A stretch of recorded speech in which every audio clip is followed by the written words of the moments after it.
et bienvenue dans notre émission Sagesse bouddhiste. Nous allons parler aujourd'hui de Tan Luan, moine bouddhiste chinois du VIe siècle de notre ère, dont l'œuvre a eu un écho considérable en Chine et au Japon. C'est en effet sans doute sous l'influence des écrits de Tan Luan qu'est né l'un des grands courants du bouddhisme japonais, la tradition de la terre pure, dont la particularité est de donner à la foi une place centrale. Qui était Tan Luan, cet érudit indépendant de toute contrainte doctrinale? Comment et pourquoi son œuvre a-t-elle eu tant d'influence? C'est ce que nous allons découvrir avec notre invité Jérôme Ducor, qui connaît très bien Tan Luan pour l'avoir traduit du chinois. Jérôme Ducor, bonjour. Bonjour. Alors, vous êtes chercheur, ancien professeur à l'Université de Genève et de Lausanne sur l'histoire du bouddhisme. Vous avez aussi été le conservateur du département Asie du musée d'ethnographie de Genève. Et puis, vous êtes l'auteur de très nombreux ouvrages sur le bouddhisme, notamment le bouddhisme japonais. Vous venez de traduire du chinois cette fois-ci le commentaire de Tan Luan sur le traité de la naissance dans la terre pure, un immense travail qui rend enfin accessible ce texte fondateur aux lecteurs francophones. Merci d'être avec nous sur ce plateau aujourd'hui. Alors, on va essayer tout d'abord de savoir qui était un petit peu Tan Luan. Est-ce qu'on a des indices sur sa biographie? Oui, alors sa biographie a été dressée une vingtaine d'années après sa mort. Et on a comme ça la situation de cet auteur qui se trouve entre deux périodes importante de l'histoire du bouddhisme chinois, qui n'est pas forcément très connue chez nous. Et on a cette période d'abord de tout début des années 400, avec le fameux Kumarajiva. C'est celui qui traduit les textes en chinois, des textes aussi importants que le fameux Sutra du Lotus et d'autres, et les traités du Madhyamika, n'est-ce pas, la philosophie de la voie du milieu. Donc c'est à cette époque-là où on a ce qui va devenir le donné de la suite de l'enseignement. Et 2 siècles après Kumarajiva, on a les écoles chinoises qui se formalisent, qui se classifient, qui se figent. Et entre les deux, on a Tan Luan, qui travaille donc sur les nouvelles traductions, mais avant l'établissement des doctrines en forme d'école. Ce qui fait qu'il a une liberté d'approche incomparable, qui fait tout le sel de son œuvre. Oui. Alors c'était un moine qui a cheminé dans le bouddhisme. Et pour quelle raison s'est-il arrêté finalement sur la tradition de la terre pure? Alors il a un parcours intéressant. Il est né près du Wu Taishan, qui est une montagne sacrée du nord de la Chine, aussi bien pour les taoïstes d'ailleurs que pour les bouddhistes. Et on sait que déjà, avant de devenir moine, il fréquentait les ermitages, et c'est ça, en voyant d'autres moines, qui lui a donné le goût de la vie monastique. Il devient moine, effectivement, et il va se lancer dans l'étude de différents sutras, et vous savez qu'il y en a qui sont extrêmement volumineux. Et il va pousser les choses si loin qu'il tombe malade gravement, il manque à mourir. Et alors à ce moment, il se dit, ça serait trop bête, il est déjà à la moitié de son travail. Et donc il va avoir une solution très chinoise, somme toute, c'est de tester les méthodes de prolongation de la vie des taoïstes, n'est-ce pas, les méthodes de longévité.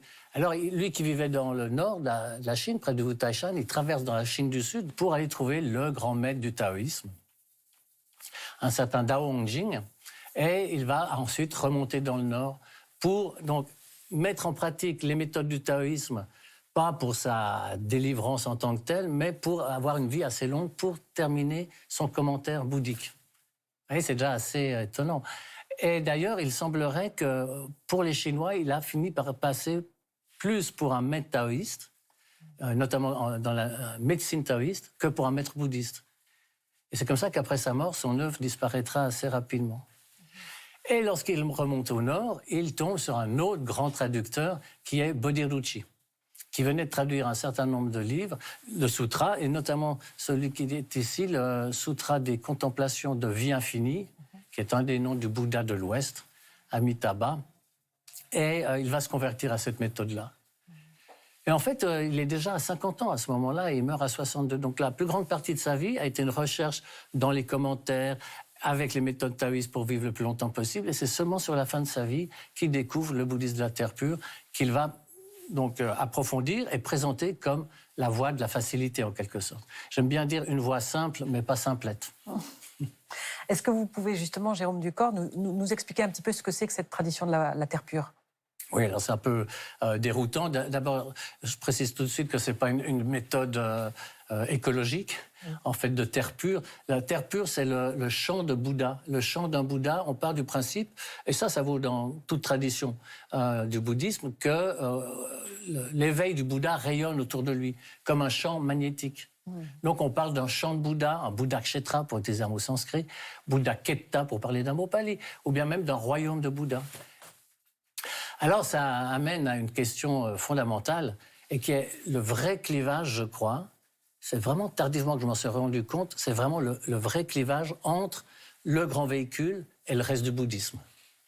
Ce qui fait vraiment la différence entre les deux, qui est unique, c'est l'idée, selon le grand véhicule, qu'il y a, à l'heure où je parle, d'autres Bouddhas dans d'autres univers. Vous voyez ? Alors, le Theravada dira non, il ne peut pas y avoir deux Bouddhas en même temps. Ça, c'est vrai. L'arrivée d'un Bouddha, c'est exceptionnellement rare. Il faut que les conditions soient réunies. Il faut qu'il y ait le besoin d'un Bouddha, sinon il ne vient pas. Et en l'occurrence, en ce qui concerne notre univers, le prochain, vous le savez, c'est Maitreya, mais dans 5 670 milliards d'années après Shakyamuni. Et le grand véhicule dit, qu'à cela ne tienne, à l'heure actuelle, il y a d'autres Bouddhas dans d'autres univers et on peut entrer en contact avec eux. Je vous assure, hein, c'est pas un discours d'allumé que j'ai de monde parallèle ou quoi que ce soit. Les traditions les plus anciennes du grand véhicule n'ont pas un développement ultérieur, mais au plus profond, ça on peut le dire grâce au sutra. Le sutra qui parle des différents Bouddhas dans les 10 directions aujourd'hui et les moyens pour entrer en contact avec eux, il est traduit en chinois en 179 après Jésus-Christ et c'est l'un des documents les plus anciens datés de tout le grand véhicule, toutes sources confondues. Et donc, du moment qu'il y a des univers, pas tous, hein, mais certains où se trouvent des Bouddhas en train de prêcher, il y a deux possibilités. Entrer depuis ici-bas en contact avec eux avec des méthodes de type méditative, contemplative, visualisante. Ou alors, à défaut, entrer en contact avec eux en allant naître dès la vie prochaine auprès d'eux dans leur royaume. Et parmi tous ces Bouddhas, j'en mentionnerai qu'un parmi les plus célèbres, c'est le Bouddha de médecine, qui est bien connu encore au Japon ou dans la tradition tibétaine aussi bien. Eh bien, il a sa terre pure à l'est de notre univers. Et il a fait des vœux pour accueillir... Tous les Bouddhas ont la même réalisation, donc toutes leurs terres pures sont les mêmes, mais ils ont aussi des vœux spécifiques pour s'adapter aux besoins des êtres. Et alors, le Bouddha de la médecine, eh bien, il accueille les gens qui sont handicapés d'une manière ou d'une autre, qui auraient une jambe en moins, qui les empêcherait de méditer, voyez, enfin, tout ce genre de choses. Ils peuvent aller naître auprès de lui et en bénéficier de la présence d'un Bouddha. Mais le plus célèbre d'entre eux se trouve à l'opposé, à l'ouest, et c'est le seul de tous les Bouddhas qui a deux noms, Amitabha et Amitayus. Amitabha, lumière infinie, c'est sa sagesse qui pénètre tout. Et Amitayus, longévité infinie. Par compassion, il demeure le plus longtemps possible pour recevoir un maximum d'êtres. Voilà. Alors quand on parle de bouddhisme de la terre pure aujourd'hui, en général, il s'agit de ce Bouddha-là. Oui. Et quelle est la pratique, finalement, dans ce bouddhisme parce que, justement, le nom, la répétition du nom a une place, la foi aussi a une place. Voilà, donc la pratique, pour faire simple, c'est dans la prononciation japonaise, je l'utilise parce que c'est la plus facile, c'est Nembutsu. Et Nen, littéralement, c'est penser, Butsu, au Bouddha. Donc il y a deux grands axes là-dedans, au niveau de la pratique. C'est effectivement commémorer le Bouddha comme un type méditatif, y compris le type samadhi, c'est-à-dire vraiment des pratiques difficiles, n'est-ce pas, où le mental se recueille, s'unifie parfaitement sur lui-même et son sujet. Ça, c'est une des manières d'entrer en contact depuis ici. Ou bien des pratiques visualisantes que décrit par exemple le Sutra des Contemplations, où on doit détailler tout le décor de la terre pure, les éléments qui sont autant d'allégories et qui signifient différentes choses. Et ça, évidemment, c'est pas forcément facile, voire même très difficile.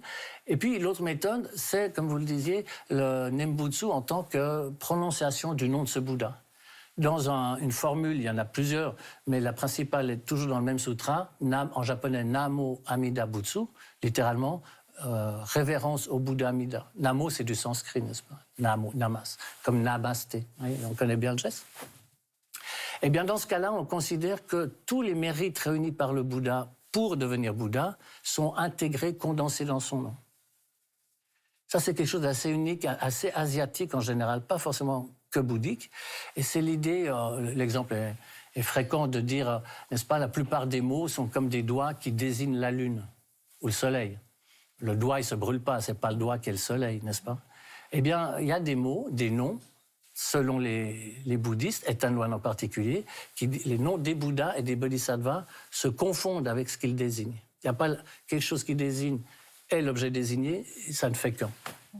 De sorte que si l'on répète le nom d'Amida, c'est même pas de le répéter, le nom ne l'apporte pas, si on le dit, on intègre, somme toute, les mérites de ce Bouddha qui ont fait ce qu'il est, un éveillé.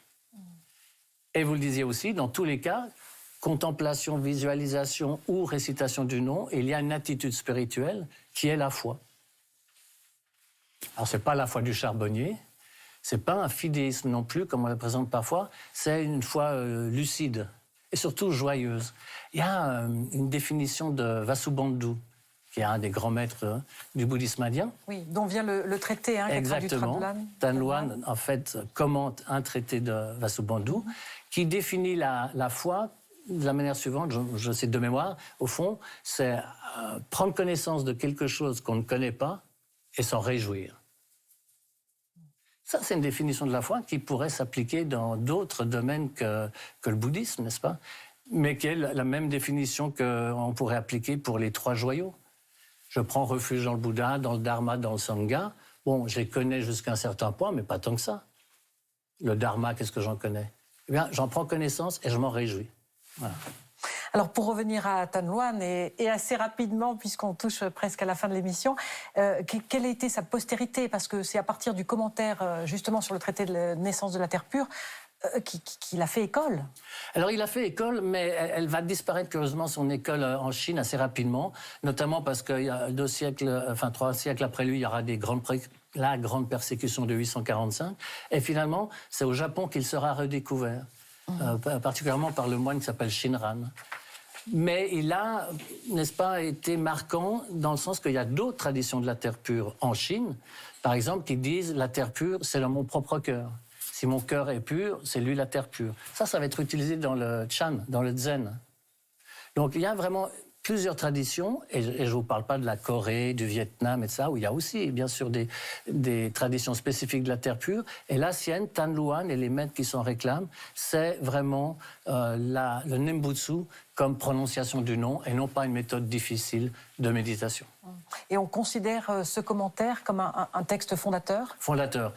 Pour Shinran et l'école Jodo Shinshu, j'avais vu une bibliographie donc, de ce qui a été écrit là-dessus. Elle fait 100 pages, en japonais. Donc de commentaires, d'articles, tout, mais il y a tout. Il n'y a pas un passage qui n'a pas été trituré. Parce que c'est là aussi il est intéressant, c'est un esprit encyclopédique. Et il écrit pour un public chinois. Et donc, même peut-être pas très connaisseur du bouddhisme. Donc, il va utiliser des références à Zhuangzi, au Dao De Jing, etc., pour leur faire un pont, en fait, oui, entre le bouddhisme et la culture chinoise classique. Il utilise des citations. Exactement. Merci beaucoup, Jérôme Ducor, d'avoir été notre invité aujourd'hui. Merci à vous. Avant de nous quitter, voici quelques livres en rapport avec l'émission. Tout d'abord, bien sûr, Commentaire au traité de la naissance dans la terre pure de Vasubandhu, écrit par Tan Loan, établi, traduit et annoté par notre invité Jérôme Ducor, édité par Les Belles Lettres. Avec cet ouvrage, la collection Bibliothèque chinoise propose pour la première fois la traduction d'un texte bouddhique avec sa version originale, une œuvre de référence sur l'école de la terre pure que nous devons à l'érudition et au travail prodigieux de notre invité. Le Sutra des contemplations du Bouddha Vie infinie par Jérôme Ducor et Hélène Loveday, édition Brepols. Et puis 3 sutras et un traité de la terre pure de Jean Héracle, qui fut le maître de notre invité chez Point Sagesse.